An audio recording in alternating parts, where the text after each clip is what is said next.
Since 2003, this is the Sports Source, East Tennessee's #1 sports talk show.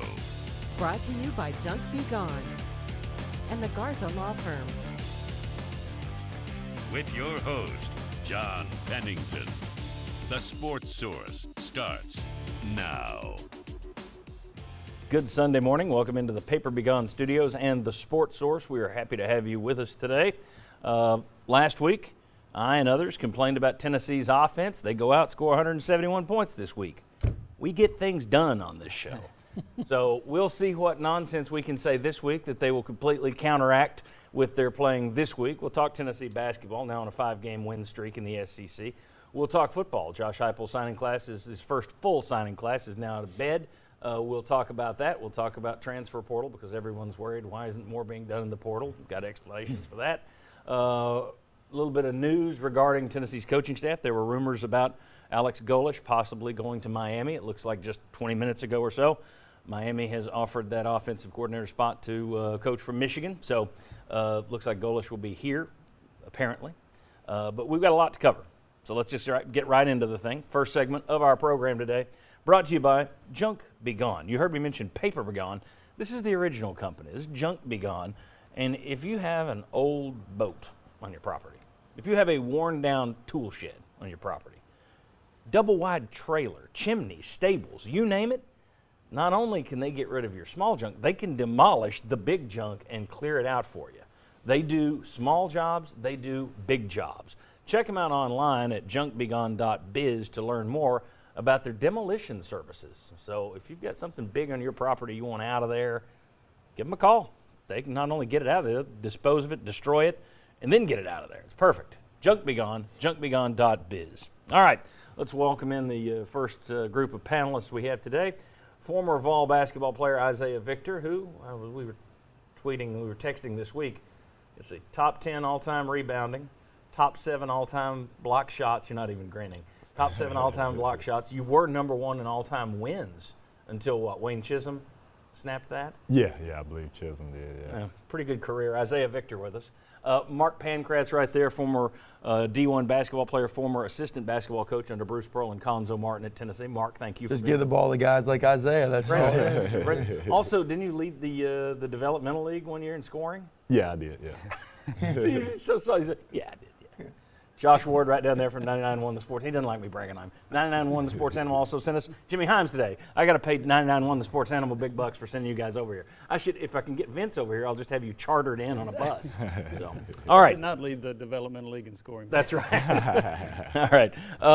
As I said last week, poking holes in Tennessee's offense. Let's be honest, they haven't been a pretty offense to watch much this year. Haven't shot the ball well. Naturally, they came out this week, put 90 on Texas A&M, put 81 on South Carolina yesterday in an 81-57 win. Had a 21-4 run at one point. You see the box score there for the Vols and all the points they put up. They hit 25 of 53 three-point shots this week. Hey, if you shoot like that, you really are one of the top 15 teams in the league.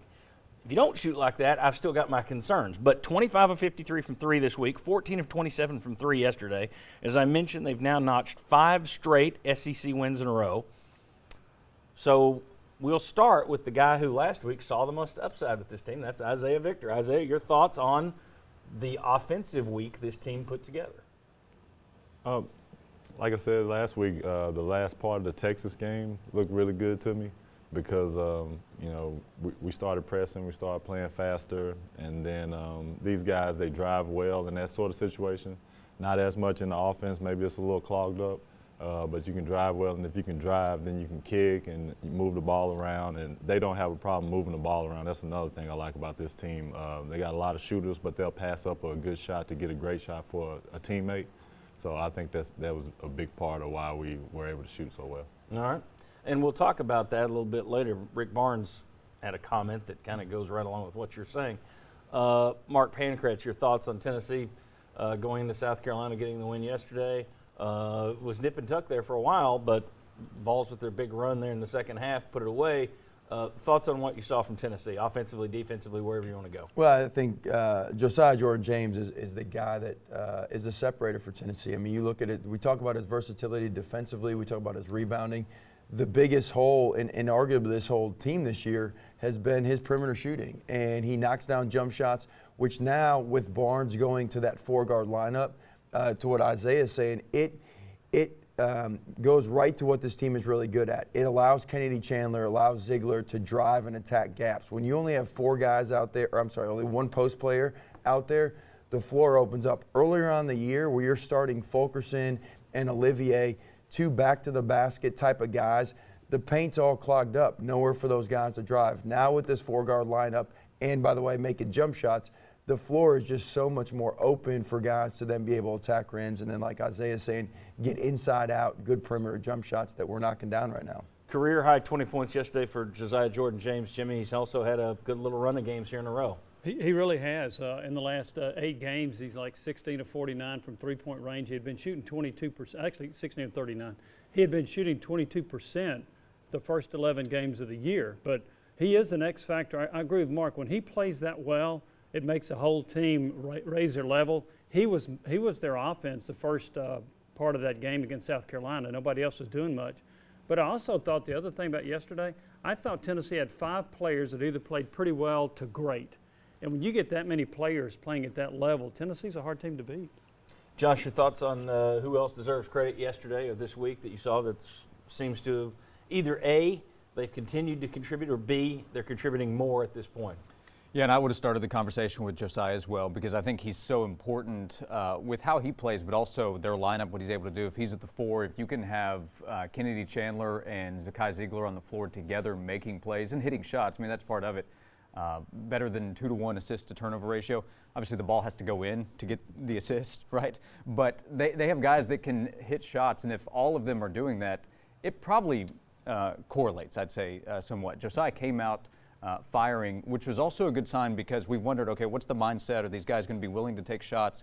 Well, he faces criticism after the Texas loss. Should he have been the one shooting the ball? Had no issue with him doing that, but that's the outside conversation. For him to come out against Texas A&M and fire away and do that again against South Carolina, that's a good sign, I think, for kind of the mental response of the team. Yeah. The other two guys for me, I mean, one, Kennedy Chandler, I think he had 10 assists, only 1 turnover. And then I give, I've been on Coach Barnes a little bit about how the sum is not playing better than the parts. I think Barnes, the fact, look, an all-SEC preseason guy in John Fulkerson playing 10, 15 minutes a game now, and because he's not performing well. Kennedy Chandler wasn't in late in games because he's not been defending well. And he dribbles the air out of the ball, dribbles it too much. And he's stuck his ground on that. And now you've seen over the last couple games, other guys have stepped up because Coach Barnes has been a stickler on those things. See, the other thing, he's made adjustments, going 4 out and 1 guy in, open up the floor. And Ziegler, getting him more playing time because of his speed, understanding that this team is better when we're playing fast and getting in transition. Ziegler has been a big difference in the last 5 to 6 games, and even in that Texas, coming back into the game had a lot to do with Ziegler. Yeah, and I love the way he plays them both together because it's easy to say, well, I got a point guard and I got a point guard. Well, I want to play Ziegler. He's earned some minutes. Well, let me take the other point guard out and play him. No, he plays them together. I was in a sort of situation. I had Ron Slade coming off the bench for me. Well, we split minutes. I played 23, 24 minutes a game, and he played all the other minutes. So it's like, but we both played well, so I would have wished we could have both played together been on more. the field, been on the court together. A whole lot more. So I like the way he's doing that. And Ziegler, I mean, 18 second half points. I mean, that's rock star, man. Andy threw up. Yeah. It was a big day, one to remember. And James, one thing about him, now that you brought up the shot he missed, that maybe was fueling this run he's on too, because I remember missing a dunk that could have won the game in Arizona, and then my next few games I was riding emotions. I talk a lot about emotions. I was riding good emotions and had a little more energy and a little more focus. So maybe that's the wave he's riding. The danger of college basketball, of course, is you look at 2 games and you think, okay, now we got a trend. All right, and you come on the show and we talk about, all right, this team can't do this. And then the next 2 games they do it, and you come back and say, okay, they've got that fixed. And the next 2 games you go back and realize, oh, they didn't get that fixed. Are we completely? I'm guessing that no one here is all in on, yep, this is the offense you're going to see from here on out. They figured it out, and it's going to be this way from here on out. Nobody's saying that to this point, are they? I You think were we're close to be- capable, you were capable. because I think we got so many people. Just look at Powell. He didn't really do much the last game, but he hit 2 huge shots in the game before. So I think it's enough shooters out there that if we get the right combination out there, and if we do play, do a little more pressing, play faster to our advantage, I think we can play this all the way out. Quickly. My thing, defense carries, but 14 points in the paint yesterday is a concern for me. And this team consistently has to show that they can shoot from the free throw line. That's when you know the defense is always going to be there, but offensively, inside points in the paint, and then free throws. Yeah, and they don't. I've said this all year. They also don't get to the line. They are dead last in the SEC in free throw attempts because you just don't have an inside game. Shooting a lot of jump shots. Yeah. Mark, I was going to ask you how important Olivier Comeau had to come out yesterday. It didn't hurt them yesterday, but you don't have a strong paint presence anyway. How important is it for his tweaked ankle? How important is it to keep an eye on that? If he's out for any extended time, Rick Barnes said yesterday, he looks okay to me. That's not exactly a doctor's breakdown, but if that's a nagging injury, how big of a hit would that be for this Tennessee? I think a better Olivier gives us more upside than a Euros, and so it does hurt us inside. But I think that 4-guard lineup is going to be, when you talk about Jordan Powell's and others, that's going to be a lineup that sticks more than, and I think we've got enough interior to get us through. Okay, very good. What we'll talk about next is Tennessee's 5-game win streak. They've played 10 SEC games. Let's compare the last 5 when they were 5-0 to the first 5 when they were 2-3. What's changed? Some things have very clearly changed. We'll break that down for you next. Come on back.